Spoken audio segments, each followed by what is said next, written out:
Around the world, and notably in the Republic of Korea, numerous crashes have been linked to vehicles on cruise control.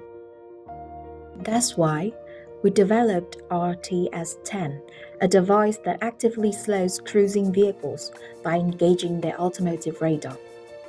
RTS creates a slow-moving virtual target for the radar to follow, rather than a stationary work vehicle, prompting the approaching car to decelerate on its own.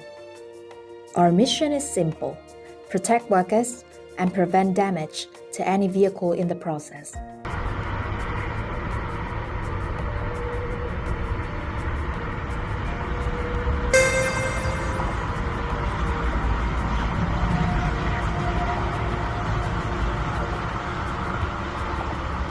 Watch out, slow down. Watch out, slow down.